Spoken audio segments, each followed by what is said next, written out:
All right, welcome everybody to episode 9 of Athletically Speaking. We have Austin here today with us, joining us from far, far away to come talk some college football. How you doing, man? Pretty good, dude. Always a pleasure to hop in and talk a little football with you. So glad to be back. Thanks for having me.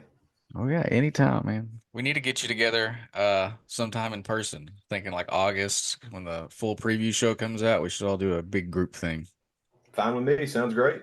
Excellent. Well, let's jump right into this with some of the more pressing news in college football today.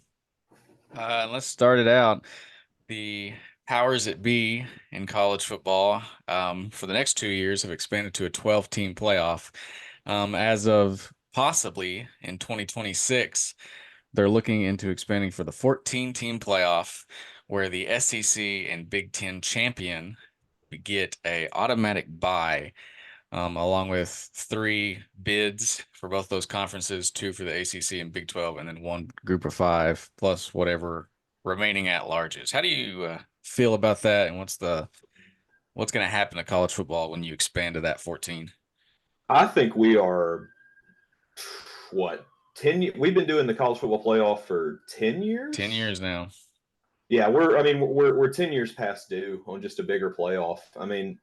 I get the idea of your four best, but when you're in a system that's kind of ran by like three conferences, or that was pretty much ran by three conferences before all the realignment, it's just tough to maintain. You have teams like UCF and Florida State that genuinely feel like the system has failed them over the past decade. And I think it's about time that we expand it a little bit. I like the way that they're doing it. That's the way that, minus the bye. I mean, that's pretty much what people have been saying for the past decade, is that this is how we should be doing it. Remember, the late great Mike Leach talked about it quite frequently about how he thought that the playoff system should be reworked. So I think we're a decade too late on it. I love it. I'm excited. It's going to really spice things up, and I think a lot of these teams that are used to going and playing in the Sony Cheez It PlayStation All American Alamo Orange Red Bowl every year in Toledo. It's Mm, fun. It's a new stadium, a new environment, but what are you playing it for? It's a very true. consolation game in a lot of ways. It's saying here's one more, I guess. So I like this. It's going to give bowls an added meaning, and it's going to make a lot more teams have a lot more to fight for there in the second half of the season. At what point do you feel like is too many teams? Is 14 like a perfect amount, or is the 12-team playoff that we're going to have next year a good amount? Or is like, where's that stopping point for you? I think 14 is it. 14 is where we got to say, okay, anymore, and we're having football March Madness. We're having Hmm. November Madness. I like the idea. I love expanding it. I'm excited to see what 12th looks like. 14 is going to be right there at that sweet spot, I think. Um, I guess we'll have to see the execution of it. I mean, a lot of the commissioners for all of these conferences have been pushing for this for several years now, and I'm excited to see what happens with it. But I do think 14 is that's where we kind of got to draw that line, just to keep it from getting into the March Madness tournament for Yeah. football that A, nobody wants to watch, and B, we just don't have the season games for. I mean, because now we're carving out a big chunk of the back half of the season, the Hmm. bowl season for this tournament. And I don't know if that's going to expand bowl season, if we're going to start earlier with bowl season. I don't know. But I definitely think this is 14 is about where we need to start thinking, okay, let's rein it in right here. Yeah. Well, with the 12-team playoff that's coming up this year, we're going until January 20th. We're going Wow. to be with Okay. like NFL divisional round of the playoffs up in there to finish with the national championship. So I feel like 12 is a good number because once you start getting towards the 15 or 14 aspect, you're really Yeah. like with Liberty and Oregon this past year in the Fiesta Bowl, like it's not a contest. So if you just start adding more teams that probably don't deserve to be there, and it's like you're really diluting the playoff more than anything at that point. So you got to keep it any more than what you're going to have is way too many. Yeah. I completely Sweet. agree. How do you feel about these new rules that's coming in? There's three of them that they're talking about adding in. One is you're adding a headset into the quarterback's helmet, much like the NFL, where you can actually call a play in. So I guess you can Mhm. thank Michigan for that, stealing signs, Yeah. dragging the NCAA into the 21st century. A 2-minute warning is talked about being brought in, and then tablets on the sideline, much like the NFL has. I think the headset, I mean, like you said, we're just kind of getting into the 21st century. I mean, look at a sport like baseball that is so rooted in tradition. It's so rooted in how things used to be and how we've been doing the game forever. And they have even gone to pitch comms and communication between the pitching coach, the catcher, and the pitcher. Hmm. I just think it's kind of the way every sport's going now. I think football. I mean, if the NFL's using it, I don't know why we're not letting college guys use it. I mean, yeah, it's an art to know to look over at your coach and read signs and read the boards that they're using. It's an art, and I think it's a great aspect of the game. But now we're taking out the chance of Michigan flying in a GA to your games to steal all Mm. your signs. It's just, I mean, we're just getting with the times. I mean, we're going to see the game progress in the next 5 years, Yeah. tenfold of this, I'm sure. So I think this is just a step in the right direction for the NCAA. As far as 2-minute warnings and tablets go, I mean, or 2-minute warnings specifically, I think it's another instance of we're just kind of making the game more like the NFL. Hmm. Is Now, that a now good you're thing? having to worry about 2 minutes. I think it adds more. I'm big on drama and flair when I watch a college football game. I Hmm. think that's where it gets a lot of its beauty from, and that's why I like it a little more than the NFL. But I think this is just going to add a little more drama. 2 minutes, teams got the ball in the red zone, and now they've got to take a timeout, kind of regroup. I think it's going to save a lot of teams face because I saw a lot of games this season where teams were down in the 20 and they needed that timeout, couldn't really use it, ended up losing the game because of that. Thinking about Texas, I can't remember who they're playing, got in that situation. Um, I just I like it. I think it's about we're due for it. I mean, making it just a little more like the NFL. That way, when guys transition over, there's not that much of a gap Hmm. to relearn. And I'm 2 minute. I mean, it's 2 minute football. Everybody knows 2 minute football, and I just think that this is going to be another good step in the right direction for the NCAA.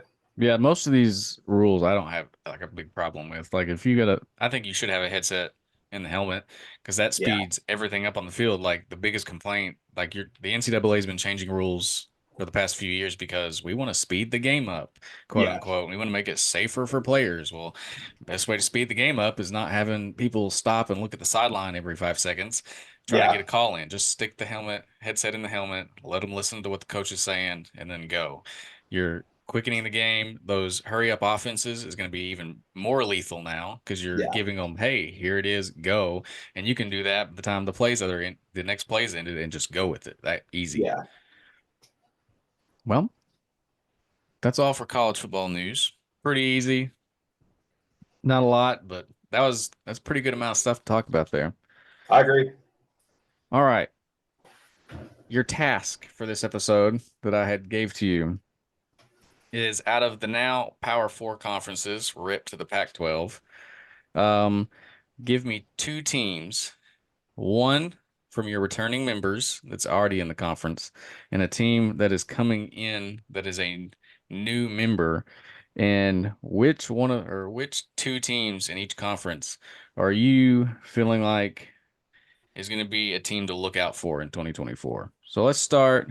We'll go alphabetical order. What about the ACC? I like SMU. I really do. I like the Ponies. A big fan. I think they're going to be somebody that I'm going to want to watch. I have no ties to Southern Methodist University. I have absolutely no affiliation with them. My only reasoning for being an SMU fan is because on NCAA 14, they were always the team that would give me an offer for my 3-star quarterback. I'm riding with the Ponies until the day I die because of that. I love SMU. I love historical programs. They are a historical program. Mm. Um, Maybe not for the right reasons, a historical program nonetheless. They When you got three talk about natties, so they have 3 natties, exactly. So when you talk about football, college football, in I'm not going to say it's prime because I genuinely think we are in the prime of college football. I think when you were talking about the heyday of college football, you have to talk about SMU. I mean, you're going to talk about Nebraska and you're going to talk about Texas, USC. SMU is one team you can't always forget about because they have put some real contenders on the field for a long time. They've been kind of in this rut just because of the way that the Power Five conferences have worked. I think this move into the ACC for them is going to be fantastic. A team to look out for. I mean, God, it's just hard not to say Clemson. You know what I mean? Hmm. Like it's so hard to pick another team. Duke, maybe they were decent. Clemson just has the pieces. They are the Alabama of the ACC. They are what Alabama was to the Hmm. ACC.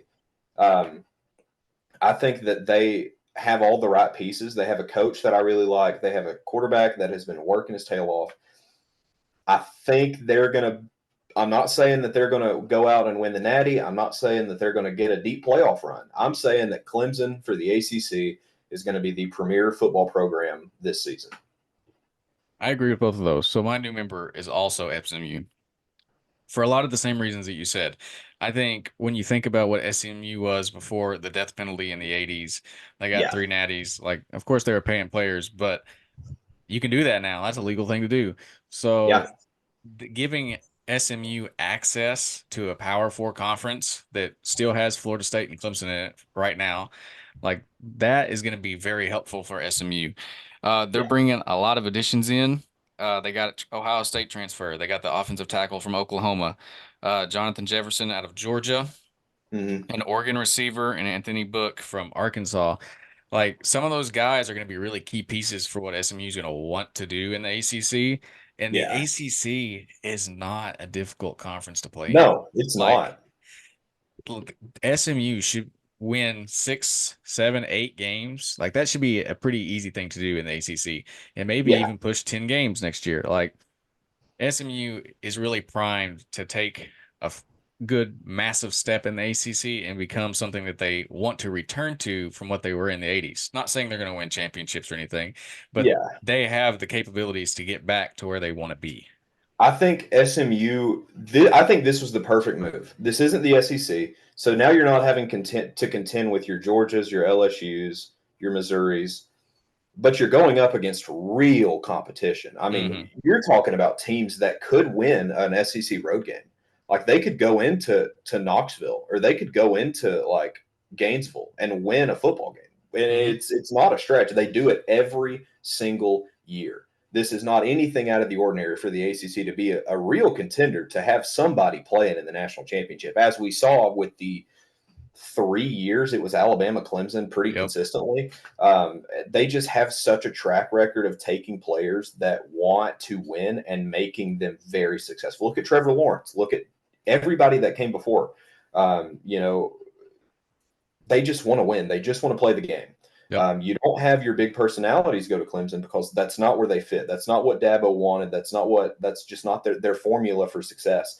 So I think they're going to be able to really dial it up this year now that they are in a bigger conference, or now that they have this sort of, I don't know, not a level playing field, but with the way that these conferences have been restructured, I think that Clemson and SMU are going to have a chance to really compete. It's anybody's conference. I mean, a lot of conferences you can make this thing and say, hey, it's one of these two teams that are going to win it. I think the ACC is really tough to make that prediction with right now, at Hmm. least. Especially with two power. Well, I mean, two powerhouses, more than two powerhouses, especially now with all the realignments going on. But I definitely think the ACC is a very, very competitive football conference. And I think that this is the right move for teams that are looking from the outside in that were a part of that group of five and are now kind of staring in to jump on board, man, get in, play competitive, high level sports. And SMU's doing it, and I think Clemson's going to do it this year, and they're going to be very successful. And I think a lot of really good Hmm. football moments for the 2024-2025 season are going to come out of the ACC. I would agree. Like I got Clemson as well for the returning member of that. And you know, Dabo Sweeney doesn't like to use the transfer portal and doesn't like NIL and what all that, but Clemson right now is should take that step forward. They got a lot of returning talent.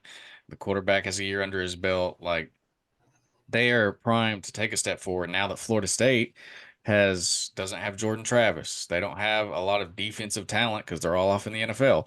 The Yeah. team that Florida State was is now gone. So who's going to step up and take that role? And I think Clemson is that team that's going to replace them in 2024 because they're the ones that's most primed to do it.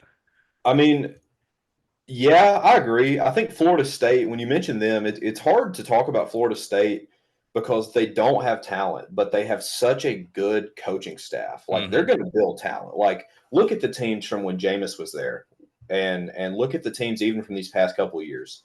Um, they're going to produce very high caliber athletes every single year. Like Florida State, they might have a bad year, which a bad year for Florida State is what 500.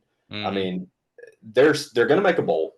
They're going to play some very close games, and they have a shot if they can really make do with what they have to earn a spot in this new 12-team playoff. Not saying they're going to go far because I think that's a stretch. Not saying they're going to make an appearance deep in the playoff because that is a stretch.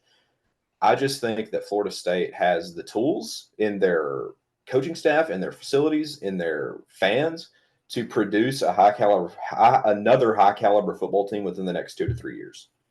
I agree. And like when Mike Norvell was hired, I wasn't completely sold on the man, but within 3, 4 years, he's turned this thing around. I mean, he's got him on the brink and possibly should have been in the playoffs. So like Yeah, they're right there. It's just going to be taking that next step.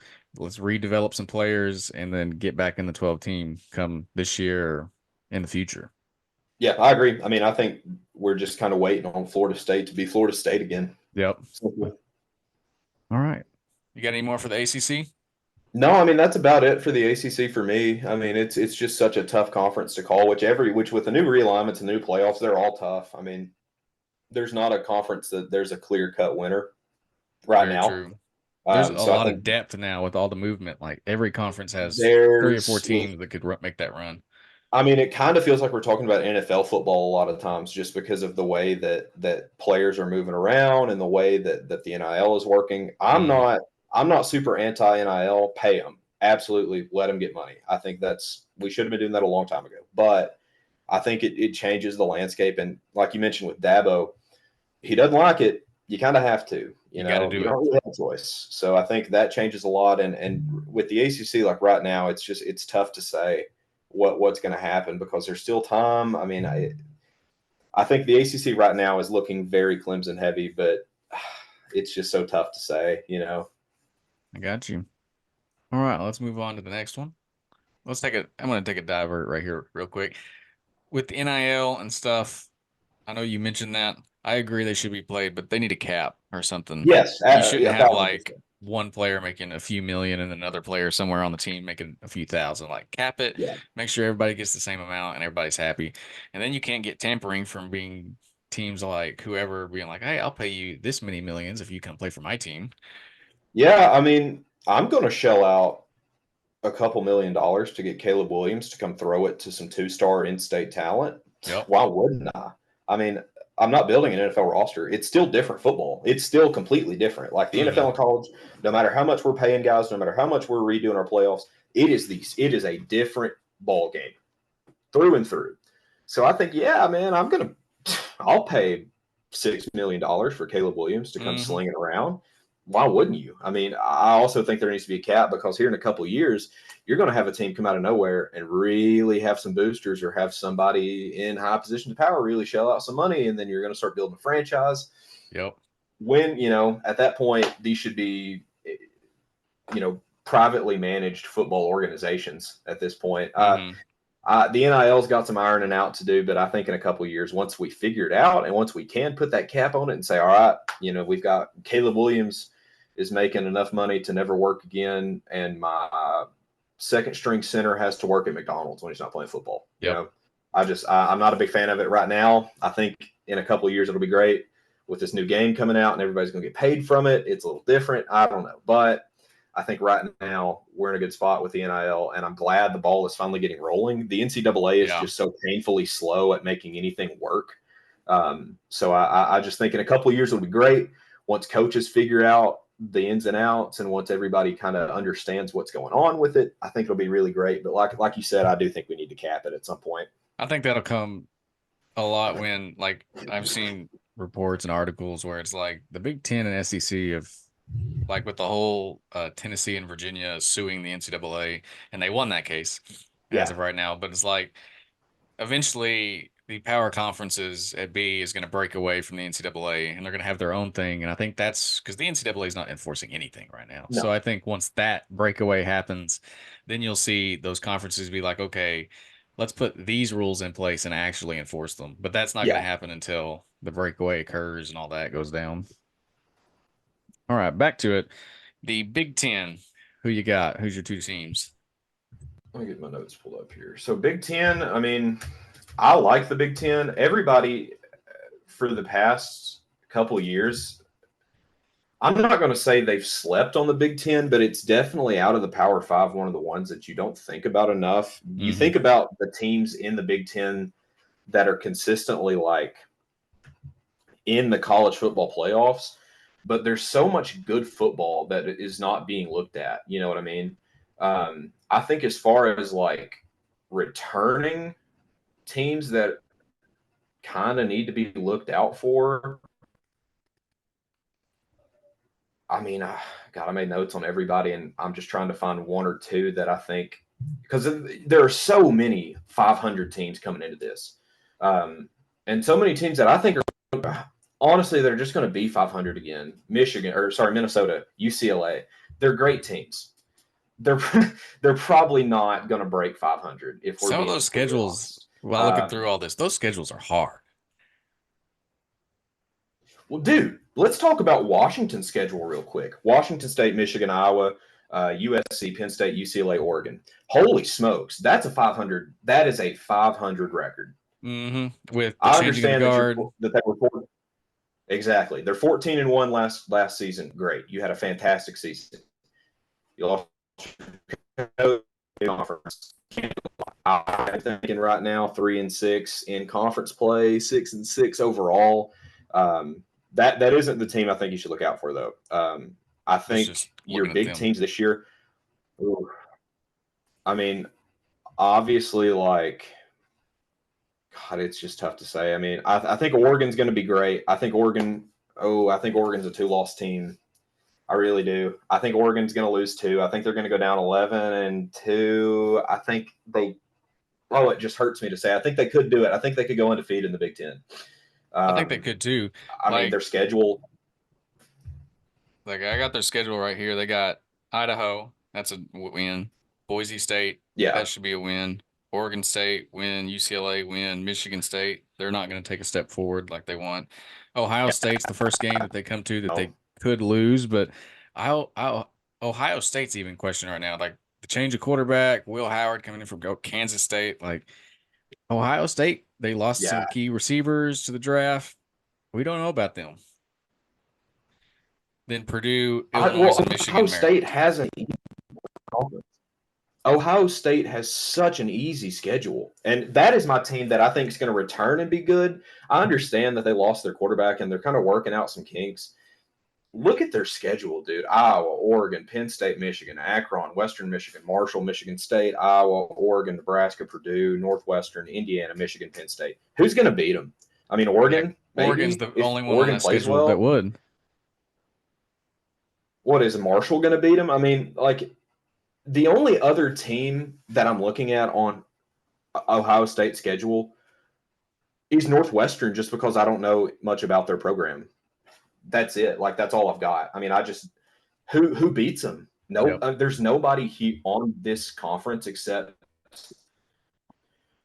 God, Oregon and Michigan. If Michigan can kind of latch on to the Harbaugh success, that could maybe keep it within 7 points final score. Honestly, it's such an easy schedule that I think they're going to be given that easy entry into the playoffs, and they're going to bounce pretty early in true Ohio State fashion, just because I think Yep. they're the best team in the Big 12, just because of their schedule. That's the only I reason I'm saying that they're the best team. I agree. Like Michigan, I thought about Michigan, but I looked at their schedule. I think Michigan loses like 5 games. I completely agree with you. I mean, Like I just don't see Michigan being that caliber anymore. they lose a ton of talent. The whole coaching transition, they lost a lot of assistants. They're just not going to slide back into that. And with the depth of the Big Ten now, that's not happening. But I agree. Oregon is my team to look out of the new members because their run for the playoff is going to be good. I think they easily could Yeah. get a bye in the playoff. I think Dylan Gabriel Mhm. is going to go in and slide real right behind Bo Nix, what he left off. Like Dylan Gabriel's going to fit in good at Oregon. And I think he's going to do great things up there. And I think Oregon's defense with Dan Lanning is going to stay good. And with the schedule that they got, that should be an easy like 11-1, 12-0 season. And I mean, if you look back at Oregon's history, they love quarterbacks in Eugene. That is Hmm. quarterback central. If I'm a 4-star quarterback and I get an offer from Oregon, dude, I'm going because they love their quarterbacks. They have put out a good quarterback every single year. They have someone capable under center. They don't build a lot around them. They really rely on other things, but they every year are going to have a decent quarterback. And that for the conference that they were in, the Pac-12, if you have a decent quarterback, you have a real shot to win the whole thing. Yes. Now they're in a conference, and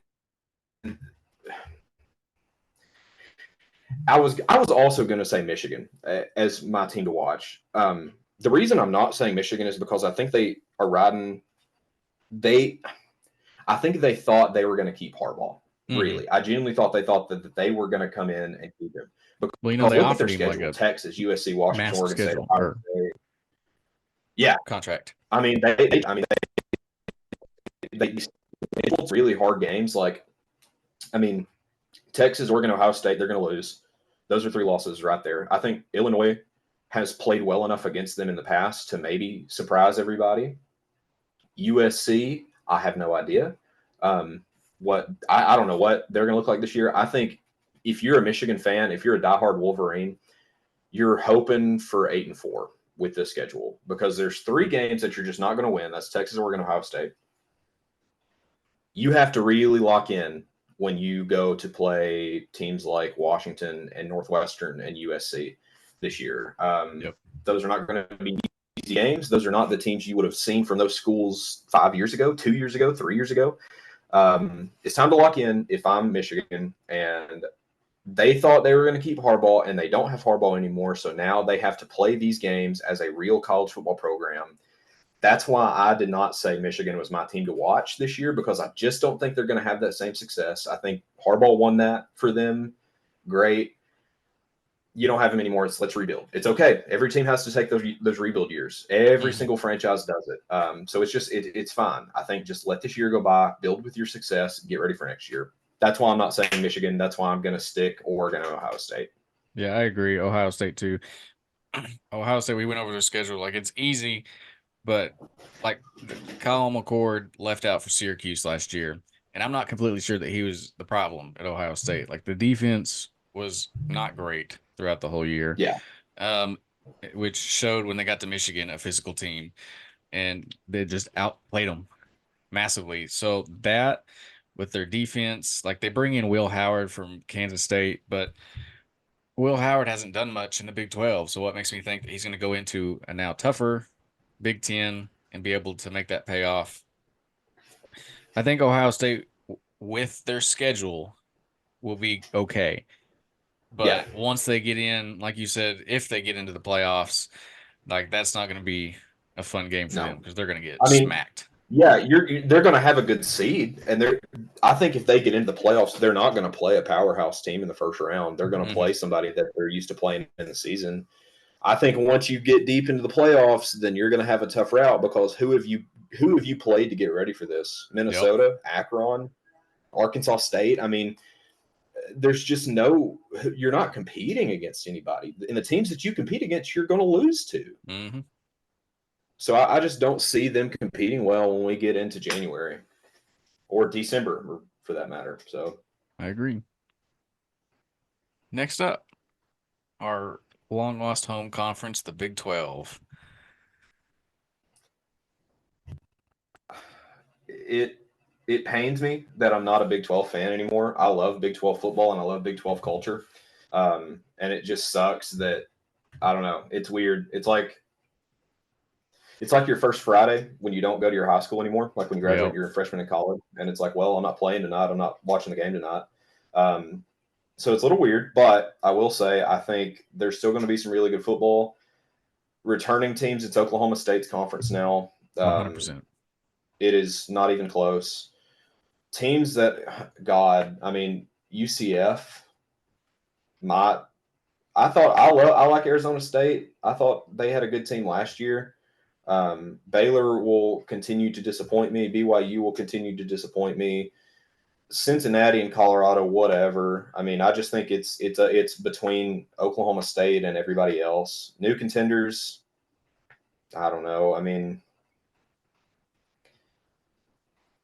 I like UCF. I mean, they are just such. It's so hard to beat UCF every single year. They just care so much. They want to win. They have this underdog mentality, which is great. I think every successful sports franchise needs to have an underdog mentality. If you're playing from a position like UCF, where you maybe should have got into the playoffs a couple of years ago and you didn't, and you're still upset about that. It's how do you play against Oklahoma State after they've put the teams out that they have? I mean, Yep. they should be in the SEC, in my opinion. I think it should be Oklahoma and Oklahoma State going over. But it's their conference. It's not close, and I think it's the team. The newcomer to watch is UCF, just because they are, I think, the most poised and they have the most to play for. If that makes sense. Yeah, and UCF has KJ Jefferson, the Arkansas transfer, coming Like they in do. to I fill like up KJ. Plumlee. I think KJ is a big quarterback. KJ will not play quarterback in the NFL. KJ will play tight end in the NFL. Hmm. But this year at UCF, I think he's going to make a real impact because they like that option. They like that Miami fast. When I think of Florida football, I think of Lamar and I think of Hmm. Ocho Cinco and I think of all those guys that were so lights out fast down the sideline.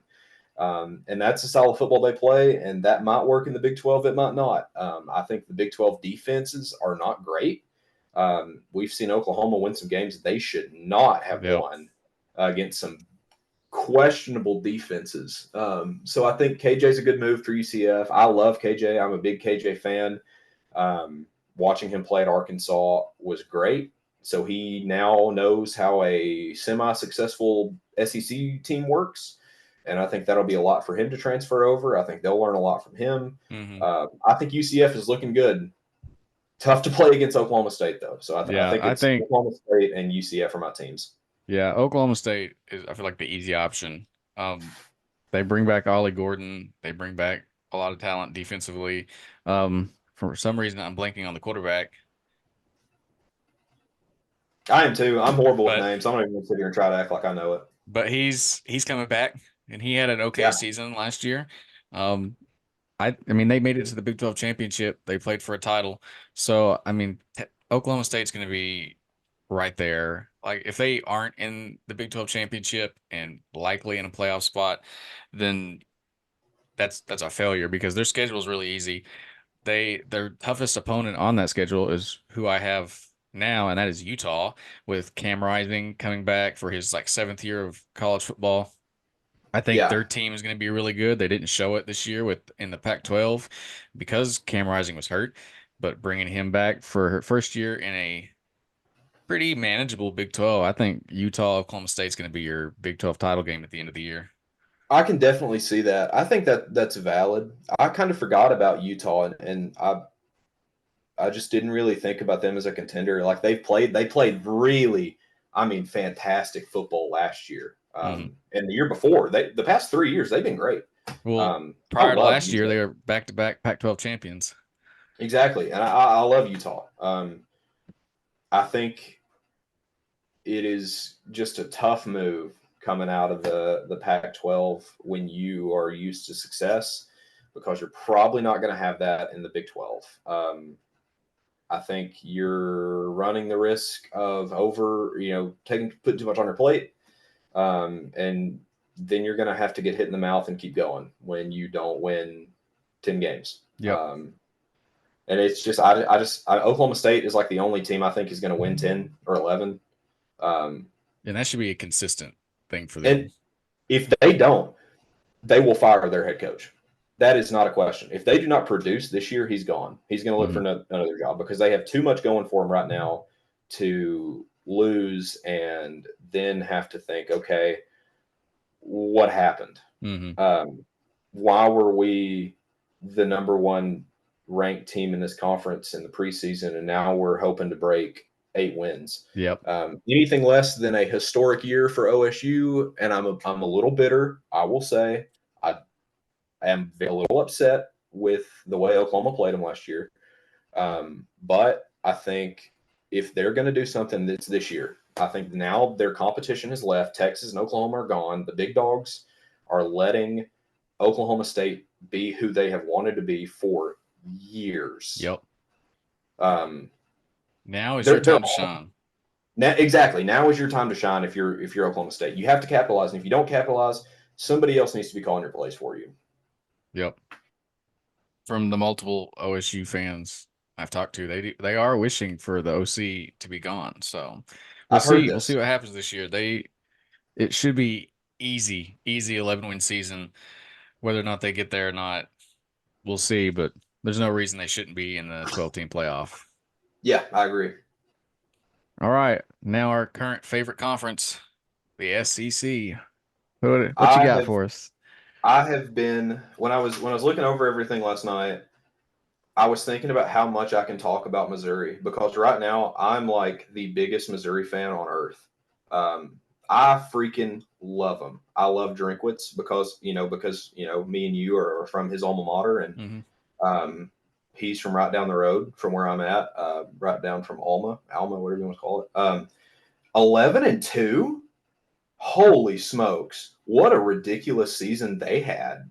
Yep. Um, I freaking love Mizzou. I think they are the team. Like SEC football is one thing, and if you're good in the SEC, if you're a mid tier in the SEC, you are a top contender in every other conference. I think if Missouri went into literally any other conference, they're winning it outright every single year because they're that dadgum good of a football team. Mm-hmm. Um, I love Mizzou. I think they are my returning wholeheartedly. I think there are too many changes happening around the SEC for me to not take Mizzou. That is keeping the formula they had last year and transferring it this year. If I might be wrong about this, did they not finish second in the East last I year? think they did. Okay, second in the East. That's Lost to a Georgia. man. Yeah. So if you're, I mean, losing to Georgia, great, that's fine. It's anticipated. The question is, how much do you lose by Georgia? They were beating Georgia twice in that game. They had that lead I think they by lost by 10, and one of it was like a last touchdown and garbage time that yeah. kept them there. They had, I want to say they had the lead. They won the second quarter, which Mm. against Georgia, Yep. that's nuts. That's ridiculous that you can win the second quarter against Georgia, who is a second quarter team. I think this is Missouri's year to really start showing it and to really start making moves to go up and win the SEC. Whether or not you're winning the East or whether you're winning the whole thing, I think this is the year for Missouri to be like, okay, we are we are an SEC football team, This is and this really is a going to lot be like Oklahoma State. Like, if you're gonna do it yeah. now's the year to do it. Now is their year. I mean, now you have the chance to A, get yourself a good record going into next year and boost the confidence of the guys that are there. B, now you're going to start recruiting heavily. Because if I'm a 4-star, let's say I'm a 4-star wideout, and my options are Georgia, Alabama, Oklahoma, Missouri.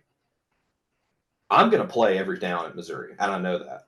If Mm-hmm. I go into that program, I'm playing every single down. I'm going to get camera time.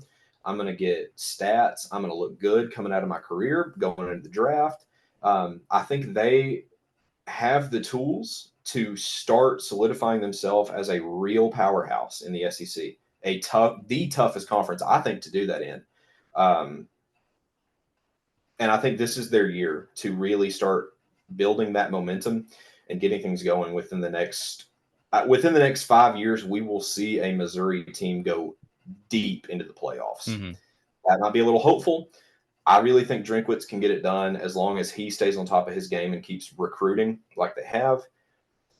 New members, it's the Sooners. I mean, I think Texas could have a case for being the biggest team coming in just because of Mm-hmm. the season they had last year. But I like Venables too much, and with Ted Roof being gone, thank God, I think it's about time for Oklahoma to get back to where they were. But now the old Southeastern Conference is up and running again.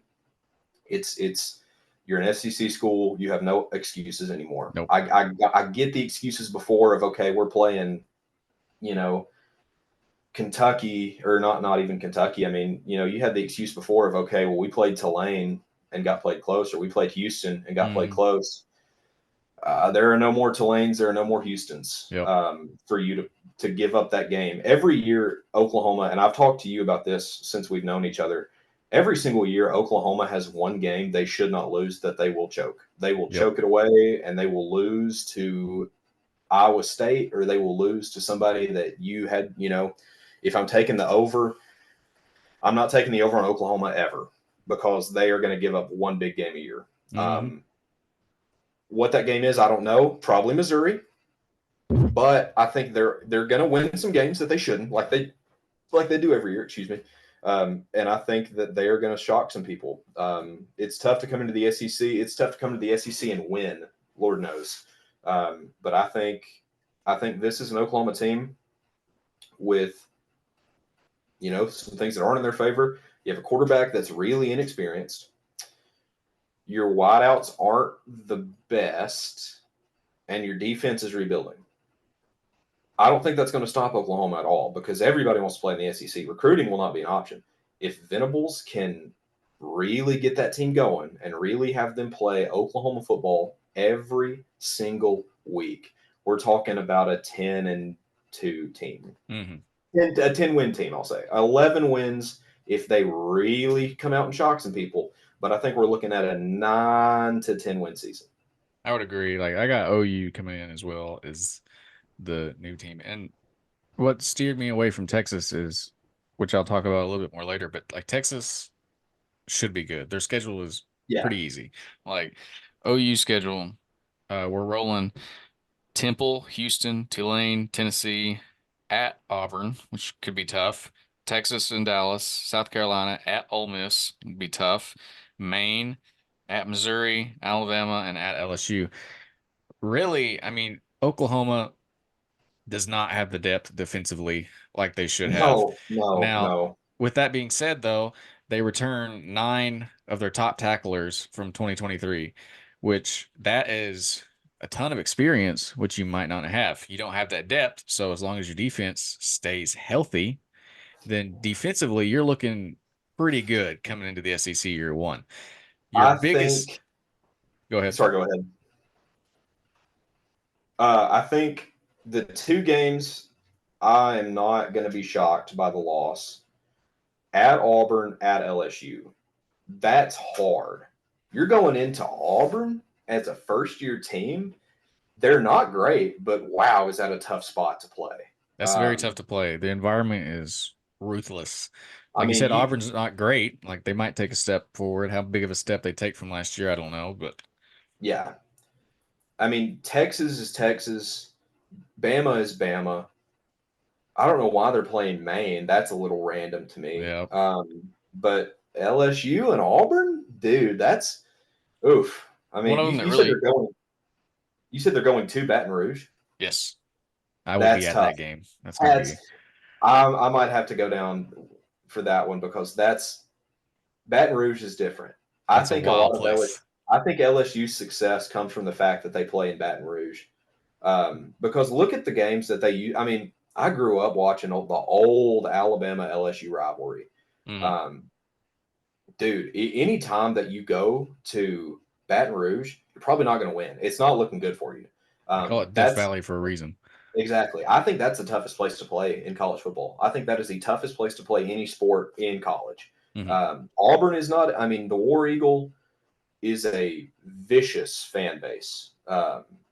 Howard's, or not Howard's, Howard Rock, the tree that they've got.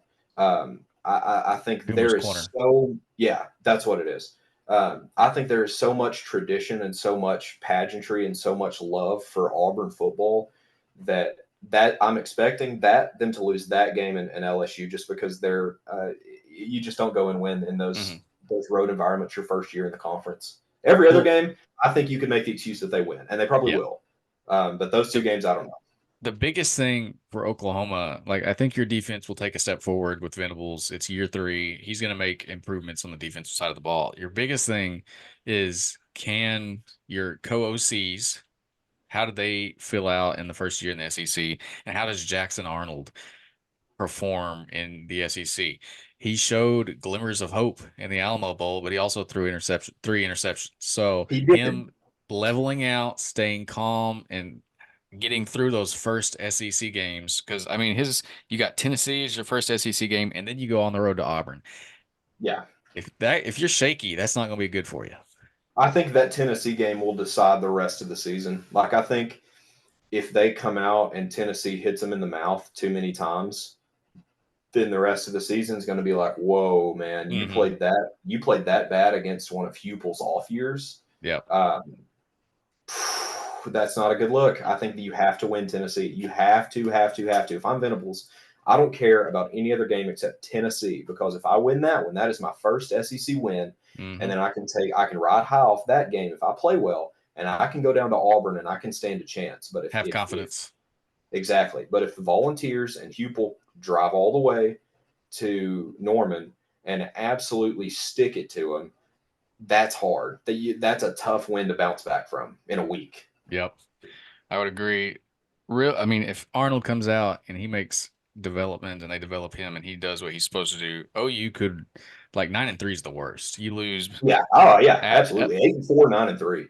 yeah, I would say like your three games that you lose if Arnold plays well is at Ole Miss, at LSU, and like depending like maybe at Auburn or Texas, one of those two. So my reasoning for not saying that they're going to be, or for my reasoning behind them not taking a loss at Ole Miss and against Texas is because Texas is also kind of working from behind.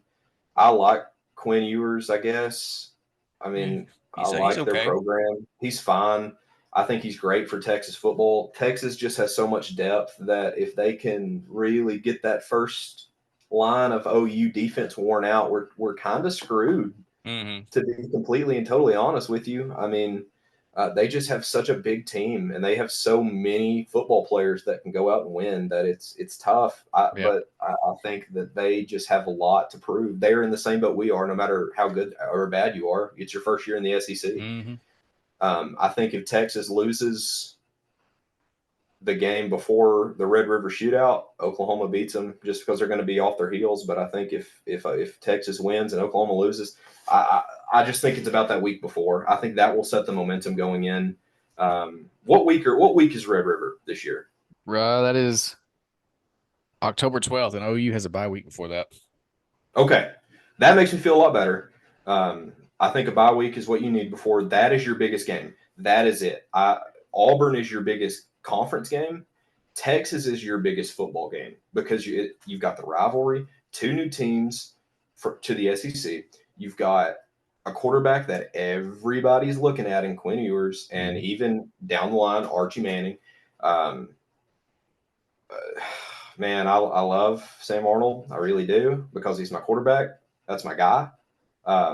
But tough It's game gonna to be win, tough. man. It's gonna be tough You've for got him. to. He's going to have to dial it up.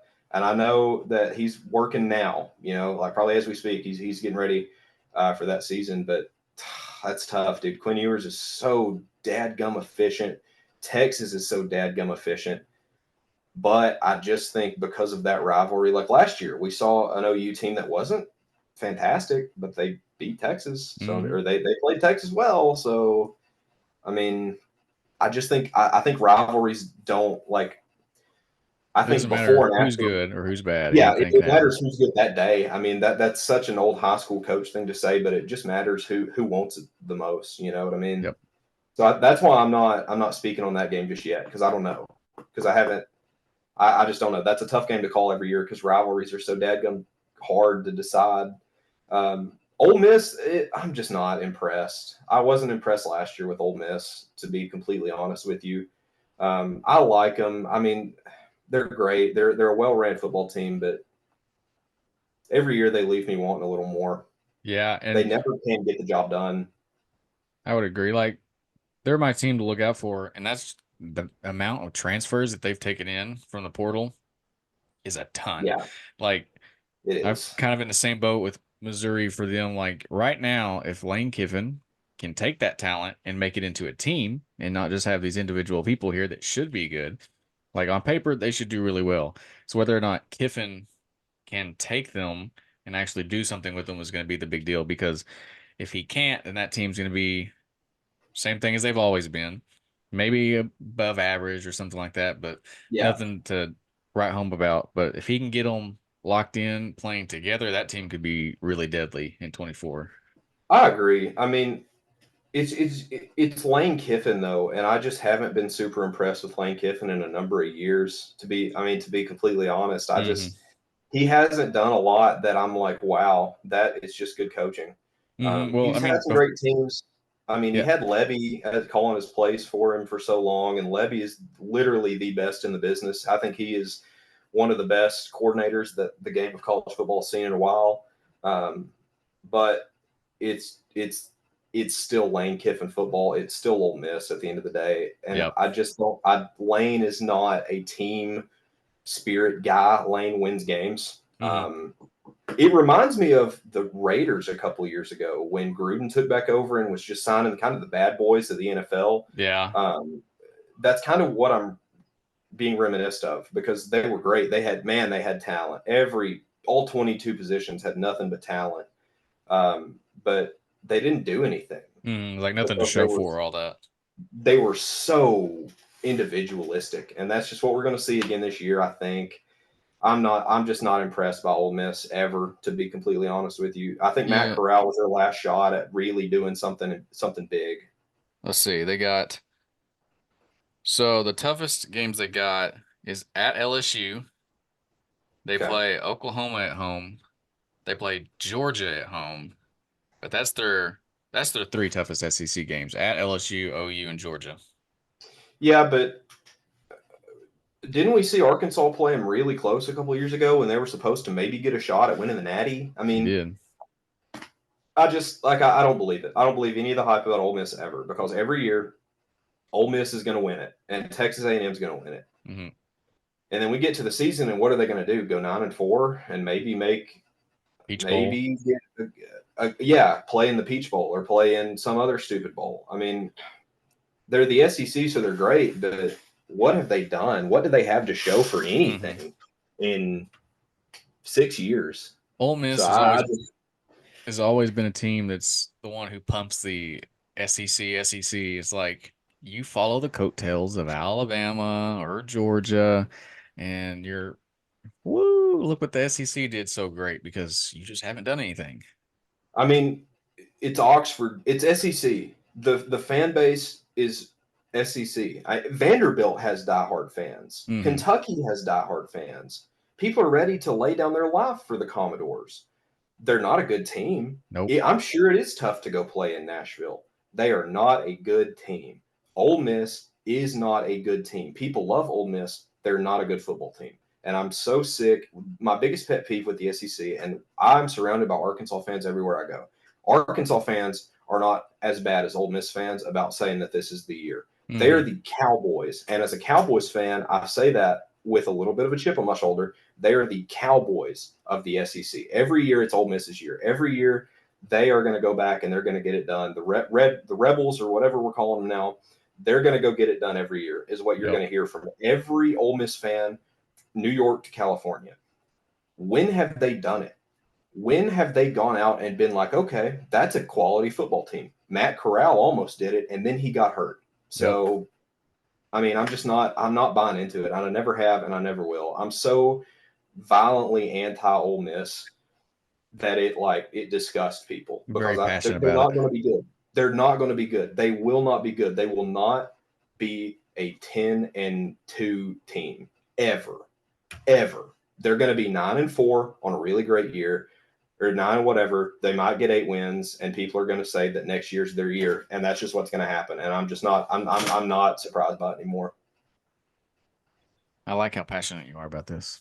I'm very passionate about anti Ole Miss everything. I'm anti Ole Miss football, basketball, baseball, cheerleading, band. It doesn't matter, dude. I just don't like them. I I got can't on do it. I got on the anti-Ole Miss when they beat Oklahoma in the College World Series a few years back. That is That was probably why I'm still bitter. that was upsetting. Yeah, a little bit. All right, I got 8 teams. I want you to tell me in 2024, are these 8 teams going to be hot or not Okay. in with their respective stuff? First up, you've talked a lot about them already. Missouri. Yes, yes, yes, yes, yes. Missouri, yes, they are going to be good. They are going to finish second again, I think, genuinely. Missouri is a fantastic program. They are fantastic, everything from their weight room to the product they put on the field on Saturdays. Um, I love Missouri. I am, if Oklahoma wasn't in the SEC, I would be such a diehard Missouri Tigers fan because I love Drinkowitz and I love their values. They are such a hard nosed team. They're the underdog in somehow every single game they go into. You don't hear a lot about Missouri. They are so dadgum good. I'm going hot, very hot on Missouri this year. I agree. I think they're hot. I have to say, last year they had an easy SEC schedule. They did exactly what they Yeah. should do with an easy SEC schedule. They did it good. This year they play Missouri State, Buffalo, Murray State, excuse me, Buffalo, Boston College, Vanderbilt, at Texas A&M, UMass, Auburn, at Alabama, Oklahoma, South Carolina, Mississippi State, and Arkansas. Your 2 toughest games are at Alabama and Oklahoma. Missouri easily goes 10-2 again in Yeah, I mean 2024. it's not close. Like I think Arkansas is not going to beat them. Mm-mm. It, I don't even know. I didn't know Buffalo. I didn't know they were Division One. To be completely honest with you, so that shows you what I know about Buffalo football. UMass, come on. I mean, you're game planning all season for Oklahoma and Bama, Yep. and if you can win those games, if you can beat one of those teams, which I don't know, I'm not going to talk about Alabama too much yet because I don't know enough about them right now. Yeah, we don't know what Kalen DeBoer is going to pop out then. Exactly. So I think if you can sneak up and beat whatever Alabama puts on the field and play Oklahoma close, you're probably going to play in the SEC championship game. Yep, And that is exactly what Missouri needs. And I will be okay with that if it is a Missouri SEC championship game because I love Missouri. Absolutely, they're hot this year. I agree. Missouri's hot. Nebraska. Nope. I've been saying nope for 10 years. I'm going to keep saying no for another 10 years because Nebraska isn't back. Um, they made good moves this offseason, I guess, for Nebraska. Um, this isn't the 2000s anymore, and we're not watching Nebraska and Iowa State and calling it the game of the year anymore. Um, People in Lincoln or Omaha will die for Nebraska. They will die for the Huskers. Good for them. I just don't. I don't see it. I don't see where a case could be made that they're going to Mm, be a highly competitive team this year, like they have not been for the past decade and a half. yep. So, just not seeing it. Same. Not Matt Rule year two, I think will be better. Like in the past few college schools he's been to, he was at Baylor, they went 1-11, and then they went like 9 and whatever and made the Big 12 championship the next year. At Temple, same thing, like 0-12, and then went like 9-3 the next year. He can do it. I think his struggle with the Big Ten is you add 4 new schools who are going to be really should be really good in the Big Ten. So you are struggling with that. Um, you will probably be better. You might make a six Yeah. and six, go to a bowl game, but still not where you want to be. So also Nebraska not.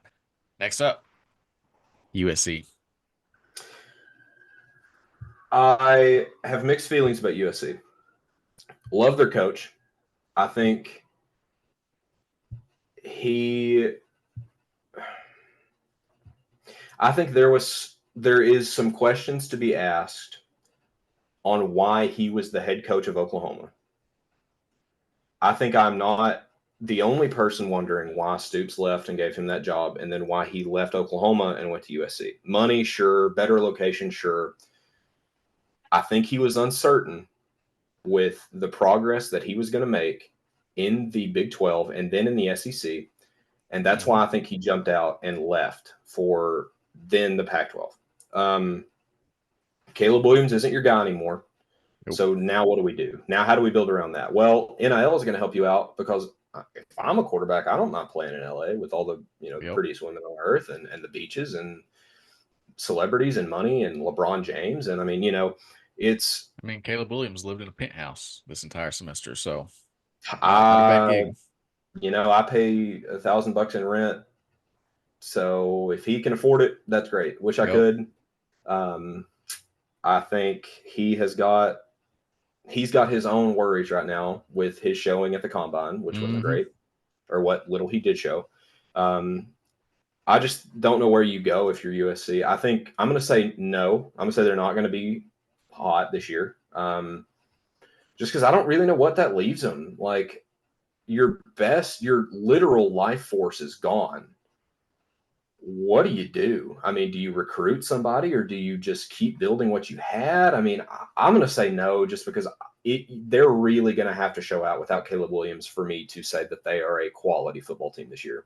Mm-hmm. I just can't say that they're going to be good yet. I would agree. I'm also on the not side. I think they go 7-5 again. Like they might Yeah. like who did they play in their bowl game? Do you remember last year? Uh, Let me look. Louisville. They played Louisville yeah. and they beat them 42-28. Like there was promise within their bowl game that they could come back in 24 and be a better Hmm. team. But like with many of these other teams in the Big Ten, you're not playing Arizona State. You're not playing Colorado. You're not playing Arizona to get those wins up. Yeah. You could find yourself again in 6-6, 7-5 range again in the Big Ten this year. And then at that point, you got to be questioning, well, is USC starting Lincoln Riley hot seat talks? Like, Yeah. how I bad mean, does it get I, before they I start like shooting Lincoln them out? Riley. I like Lincoln Riley, and I like his program, and I like the way he runs his teams. Like I said earlier, I love players that are dramatic, and I love when people are passionate about the game of football and everything that goes with it. Hmm. And Lincoln does that. Lincoln loves the game. He knows the game. He learned under, in my opinion, the greatest college coach of the 20th century, or 21st century. Sorry, Bob Stoops. Man, it's just tough to say right now. Who are they starting a quarterback this year? Do we know? Not that they I don't know. I feel like they got a transfer. I can't remember his name, but they also have the guy that played in the Holiday Bowl, which was their Yeah, backup to Caleb Williams, and he did good. So they might he roll with did, him and he out did there. fine. So I don't know. I just think there's too many question marks for me to confidently say, yeah, they're going to be a good football team. They have all the makings to be a good football team, but Hmm. I don't know And yet. I just can't say that and feel good about it. yeah, I can't say hot with them either because we still don't know what their defense is going to look like. They moved in, they got a new coordinator in the offseason. So whether or not he comes in and Lincoln Riley actually gives him the keys to the defense and says, hey, Yeah, do what you got to do, fix them, or if he's going to still be trying to play like hand and fiddle and hey, do this, do that, like give him yeah. if he's going to do that, the defense could be better. But until I see it, I'm not going to believe that a Lincoln Riley team is going to have a defense. Yeah, I agree. And I mean, we didn't see any defense at Oklahoma, and Nope. that was what kept that team from being great. That's what Mhm. kept them from beating Georgia and going to the college football championship game. That's what kept them from beating so many schools that they should have beat. That's what kept them from beating Houston wholeheartedly a couple years ago Yep. when Houston played them within 3 points.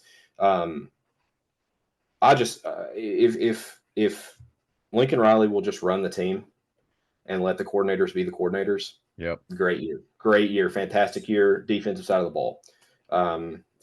There's just like I said, I mean, there's so many question marks about USC right now that have no answers yet, and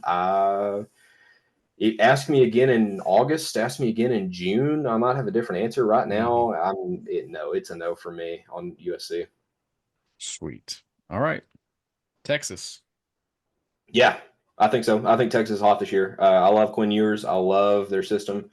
That is tough to say, but I think Texas made a good move going to the SEC with Oklahoma.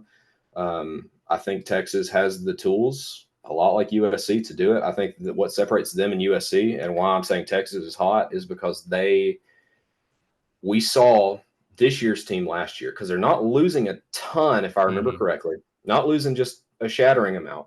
So I think they're bringing a lot of that success from last year back. And people love Texas football. Texas is back, is what we're going to be hearing a lot of this year. Yep. And I think they might make that case that hey, they're back. I They mean, might be actually back. they played my favorite game of the year last year against Alabama, Hmm. um, and I think Texas is looking pretty good. I'm a little worried about Texas, but as an Oklahoma fan, so I don't know. I think they're back. I think they're hot. I agree, and I hate to say it, I really do, but I Yeah. think Texas is going to be hot mainly because of what they bring back. They bring back a ton of production from the playoff team last year. Quinn Ewers has experience now in the playoff, has experience playing teams that's tough with Alabama. Um, they should be good. If Quinn Ewers can repeat what he did last year, then they should be set. They got a pretty soft SEC schedule. They got OU and Georgia back to back, which could cause Hmm. problems. If they weakened from an OU game, they could lose one, stumble at Georgia. But I mean, Texas should be 10-2, no questions asked. So I think they're Yeah. also hot for Yeah. next year. Arizona. I like Arizona. Um, their bowl game looked great. Were they playing against a second, probably should have been third string quarterback? Yeah. Did they look good? Yes, they did.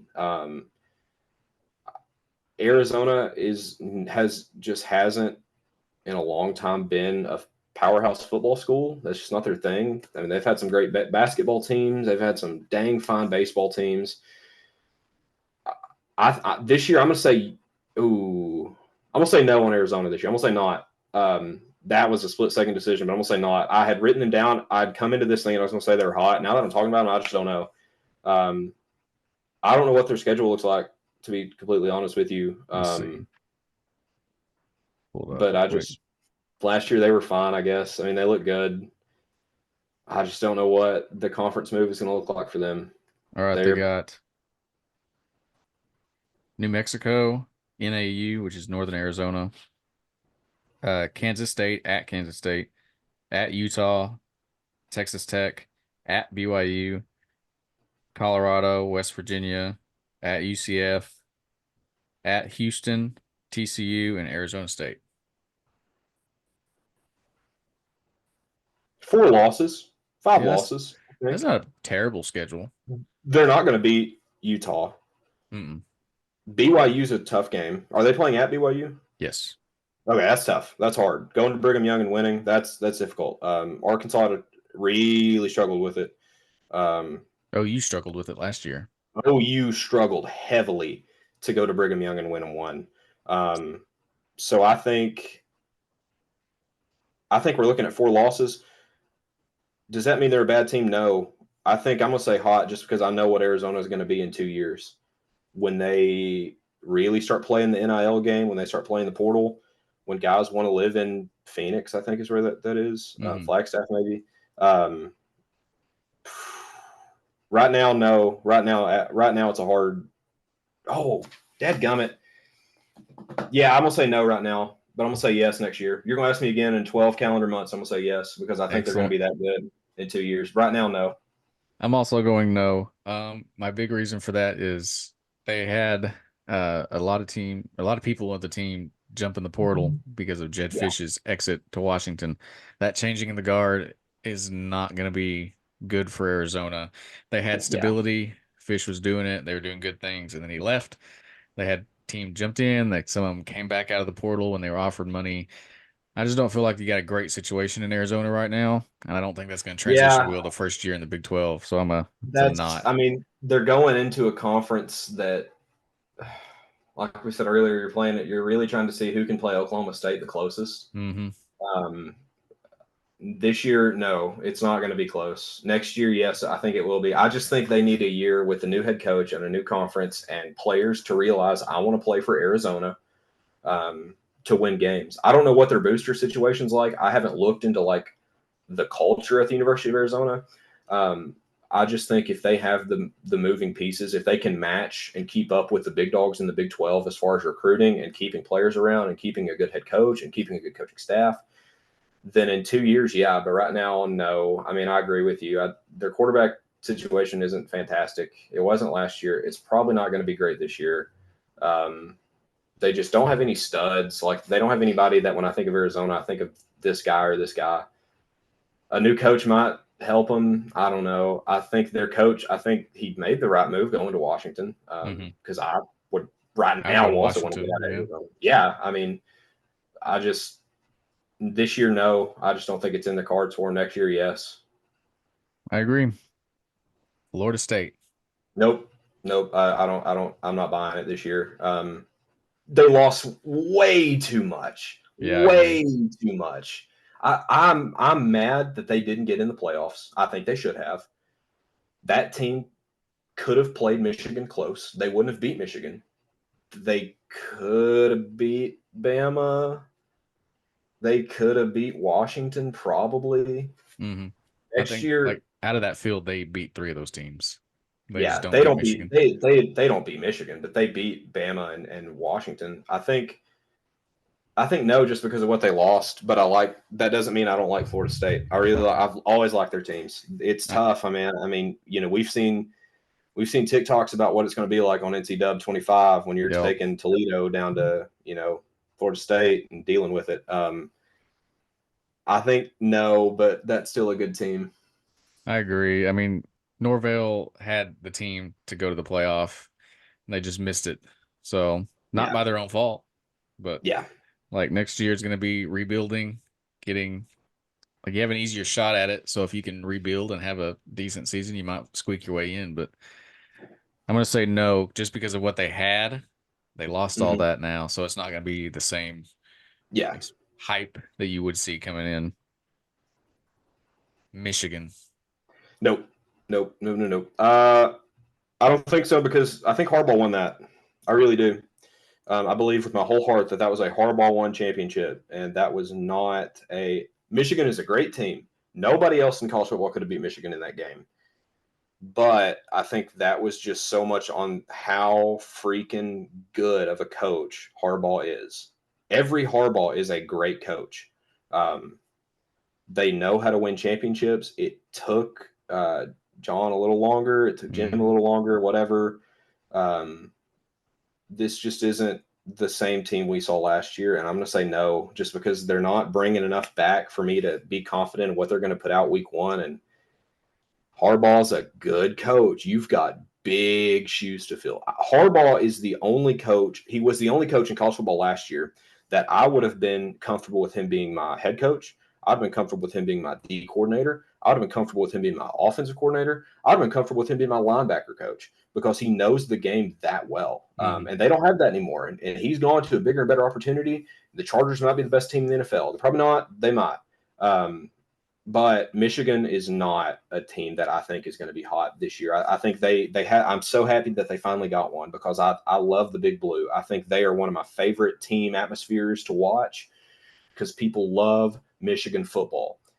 They don't have the quality they had last year. I think it's great that they won one. I'm so happy for Harbaugh that he finally got him a ring in this capacity.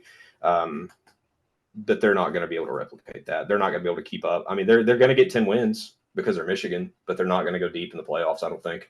I agree. I mean, like I said that earlier. I think they could lose 5 games.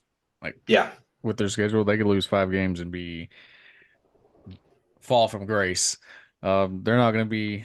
They might make it if they get a good Sharon Moore can turn that team around and yeah. recollect everybody. They might be okay, but they lost a ton of talent to the NFL. So to me, Michigan's just not it for this year. Maybe in the future, but not right now. Maybe in a couple of years, but right now they just got to rebuild. They have to get a coach they're comfortable with. They've got to figure out what's going to work going forward. And I just not this year. I agree.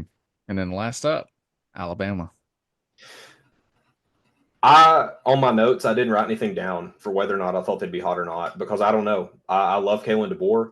I just think this is such a turning of the guard, a changing of pace that they have gone from being the team in college football like every single year.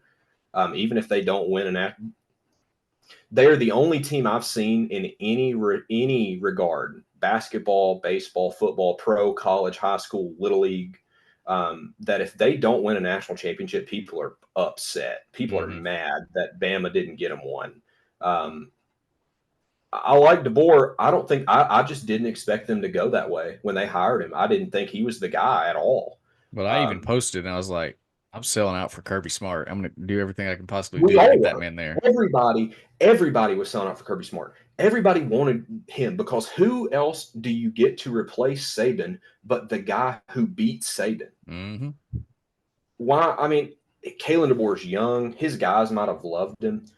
He's not Nick Saban, and I just think with all everybody jumping ship, and had this happened 15 years ago, they would still be great this year. But now with money and personalities, they're not. I just don't think they're going to be. But my answer changes day to day on whether or not they're going to be good because at the end of the day, they're still the Tide. They're still Alabama. Yep. Jalen DeBoer ain't Nick Saban though, and man, that's a tough one. That's a tough act to follow. So that's what I was saying is like, speaking of, like, do you want to be Kalen DeBoer? Do you want to follow Nick Saban? No, Or do you want to be the guy no, that I mean follows that's DeBoer? there's two jobs on earth that I will never take. It is the president of the United States and the head coach at Alabama. Yep.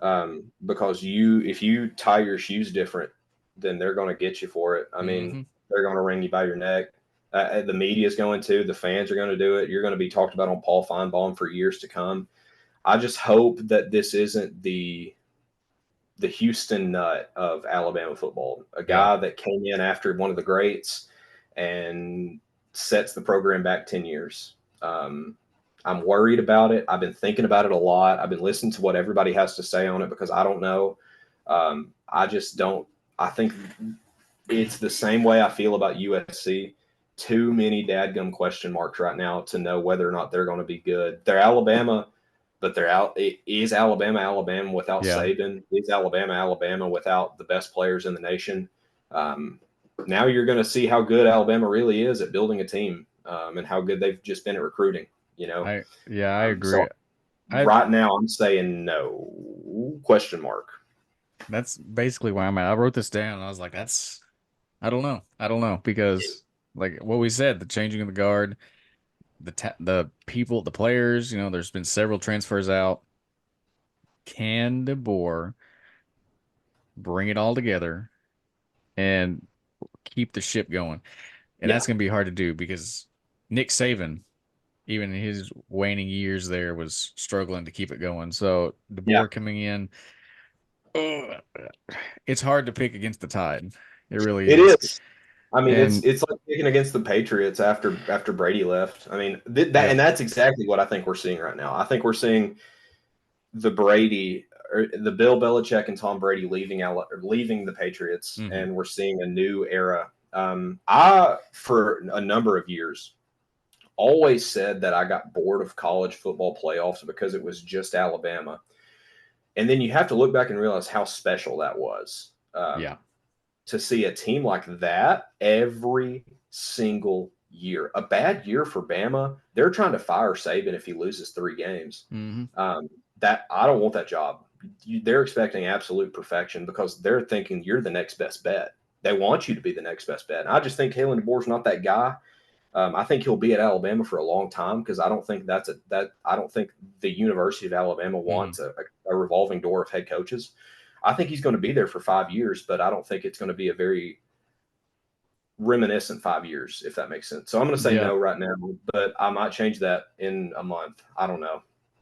Yeah. I'm kind of on there with you. I want to say no just for the same reasons we said. But I think DeBoer will be fine. But just like you were saying, what we saw with Alabama is not, we'll never see that again. With the Ever. 12-team playoff that's coming in and possibly even a 14 team, there will never be another team that did what Nick Saban and Alabama did from Ever. 2009 to 2023. It was unreal. It is the most successful run of any sports team or franchise in any of the big four sports in America. You cannot name me another franchise ever. Maybe the Cowboys in the 90s, maybe the Yankees in the 90s, maybe the Celtics back in the day, maybe the Hmm. Lakers back in the day. 9 years? No. Nobody does it for 9 years. Nobody does it for And a decade. Nobody constantly at the runs top of the that sport. every year. No coach. No, they're Bill Walton, Jerry Jones. You know anybody. Nobody has ever been like, hey, if you lose 3 games, you're done. I'm firing you. I mean, that's just unreal. No owner has faced that pressure. No coach has ever faced that pressure. No player has ever faced that pressure. Nick Saban faced that and delivered every single year Yep. for a decade. It's pretty bad when you lose to Georgia in the SEC championship or whatever it was, and everybody's like, "Well, has Nick Saban lost it? It's one game, Yeah, and there we go, or he's done for." you lose a game to the best team in the league, and now people are wondering if you need to be locked up in a mental home. You Yep. know, I mean that's ridiculous. You don't see that. There has never been a sports franchise that has been on the same pedestal as Alabama. I'm very much so looking forward to the downfall of the Tide, the fans, the Yes, reactions, and just like welcome back to normal college football for you as folks. a I'm an annoying sports fan. The teams I love, I think that they're the best every single year. I I've done agree. it. I do it with the Yankees. I do it with the Cowboys. I do it with the Suns. I do it with the Sooners. Every single year, they're going to win it. Bama fans are nowhere close to how like I'm not even like it's like this. Like my level of ignorance and stupidity every single sports season and Bama is it's just nuts. I mean, I don't know if you get the guy on TikTok, the guy that's like, don't give a piss about nothing but the Tide, Willie. You know what I'm talking about? Yeah, I do. You, Arkansas doesn't have those fans. Texas doesn't have those fans. They are living and dying by the Alabama Crimson Tide. Yep. That is their life force. It gets them out of bed in the morning. Is Saturday Crimson Tide football. I'm bitter because I have never cheered in my 20 years on this earth, 21 years on this earth. I've never cheered for a successful sporting team because every team I like sucks. Mhm. Um, but it's going to be nice to watch some people feel that, and that's Yep. bitter and that's spiteful. It's very Um, petty, but I, I'm here for it. I just can't stand the Crimson Tide fan base because I'm so jealous that they had 9 years on the top and I didn't, frankly. Yeah, honestly, Um, I and agree. so I'm ready to see him go down. To be totally honest, I hope Kalen DeBoer wins one game. I can't wait because the 12-team playoff is going to bring, I can imagine, is going to bring three, four, five different teams that's going to be winning national championships because now you have to actually earn your way up there. So Now you looking can't forward just to be it. Alabama and get there. Yep. Now it's we're not going to see this Florida State situation anymore. Where should they gotten in? Should they Hmm. not? You know, And if uh, you're at the bottom of that barrel, number 12, you 13, 14, it's like you, if you're team number 13, I don't want to hear about it. yeah, like I don't. You you should didn't have been make it. better. If you wanted to make the playoffs, don't fight for the last spot place, man. Yep. That now the way that if they're going to do that, if we're really going to do it, and if we're really going to follow all these guidelines, you can't use the excuse of you're in the SEC, so yeah, you're getting in and I'm not because I'm Hmm. not. That don't work anymore. Now, if you're getting in, you're going to get in and you're going to earn it. Yep. I like it. Well, that's all I got. You got anything? No, man, I'm ready to watch some college football come the fall. I guess I'll keep watching baseball and basketball till then. That's right. We got spring ball coming up in April. Outside of Very that, and close.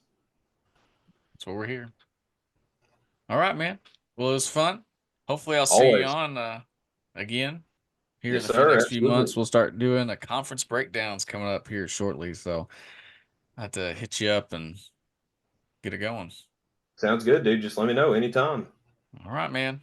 I'll see you later. See you, brother. Thanks for having me. Hmm.